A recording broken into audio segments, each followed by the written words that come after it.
Hey y'all, it's Tamisha and welcome back to Did You Say Something?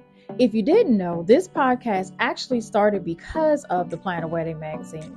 We launched the magazine in December 2021 and ran strong through December 2024. It became a space for couples who wanted more than surface level wedding talk. After 3 great years, we paused, not to quit, but to regroup, breathe, and plan for what's next.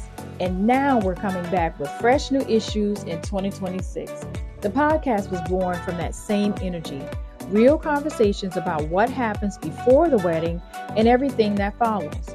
Because the day is important, but the marriage, the life you build, that's the real work. And if you're planning right now and need support, my team at FMTY Weddings and Corporate Events is here for that too. We plan intimate, purposeful events across Georgia, the Carolinas, and beyond. You can learn more at theplannerwedmagazine.com and fmtyweddings&events.com. Now, let's get into this week's episode.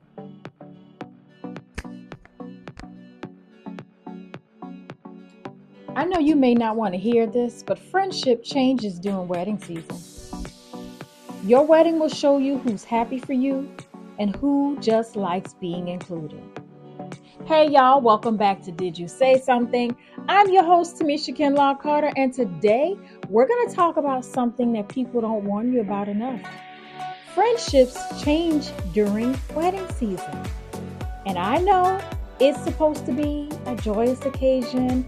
It's supposed to be fun. It's supposed to be all my girls around me supporting me. But sometimes weddings reveal stuff. Jealousy, insecurity, competition, immaturity, financial stress. And sometimes the truth is, everybody can't go where you're going. And that doesn't mean you're wrong. It means you're growing. This episode is brought to you by the Plan a Wedding magazine, a wedding planning and lifestyle magazine for couples who love beautiful details but still want a solid plan. We're relaunching digital issues this year, plus releasing one collector's print edition you want to keep. Get inspiration, practical guidance, and planning tools that make decisions easier. Visit theplannerwedmagazine.com and join the relaunch.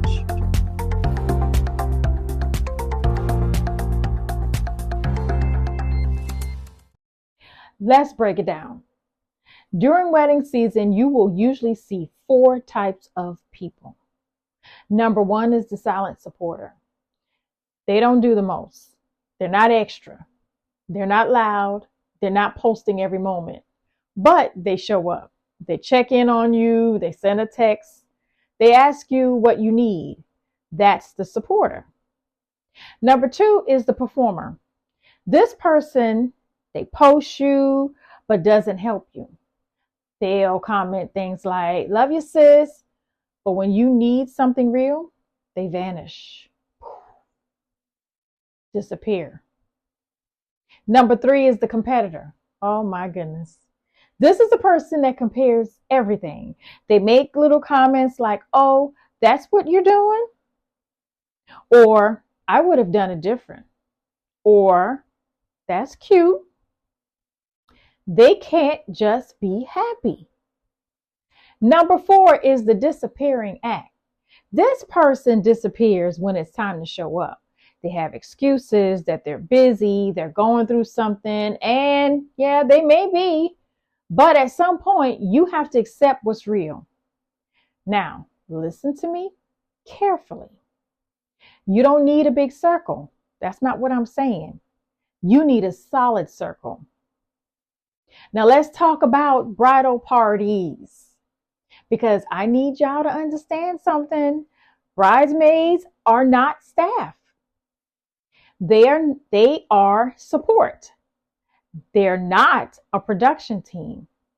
They are not your setup crew. They are not your cleanup crew. They are not your wedding planners. And the number one reason that bridal parties fall apart is unrealistic expectations. Everybody is not in the same financial season. Everybody is not emotionally mature. Everybody is not organized. So you have to set expectations early. And here's what needs to be clear: the cost, time commitments, what you actually need help with, what you do not expect from them. Clarity protects friendships. Now, I'm about to give you more scripts, okay? Because y'all love a script, and honestly, so do I. Script number 1. When someone isn't showing up, you say, hey, I just want to check in. I don't need perfection, but I do need clarity.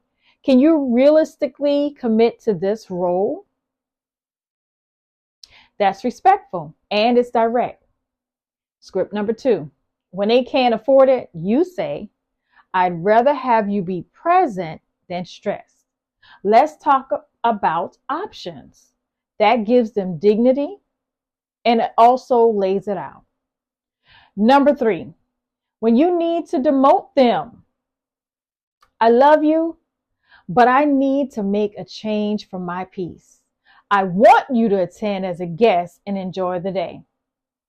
Now, let me tell you something. You are not a villain for choosing peace. You are not mean for protecting your wedding day.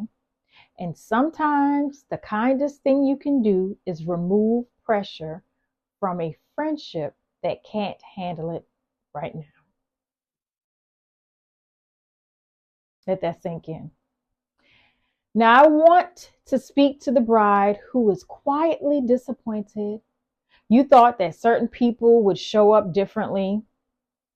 You thought certain people would be happier for you. You thought your season would be celebrated, not competed with. I hear you and I feel you. But I want you to remember this. Some friendships are for life. Some are for a season. Either way, you're allowed to choose peace. And you can still love people from a distance. Here's your challenge, because I love giving you all homework. I want you to look at your circle and identify your silent supporters and pour into them. Stop chasing the performers. Stop explaining yourself to competitors. Stop begging disappearing acts. Protect your joy, because the goal is not a perfect bridal party. The goal is a joyful marriage. If this episode helped you, share with a friend who's engaged and trying to keep the peace with everybody. Subscribe, leave a review, and come back for the next one. I'm Tamisha Kinlaw Carter, and this is Did You Say Something? And remember, your wedding will show you who's happy for you and who just likes being included. But either way, you're allowed to choose peace. See you next time.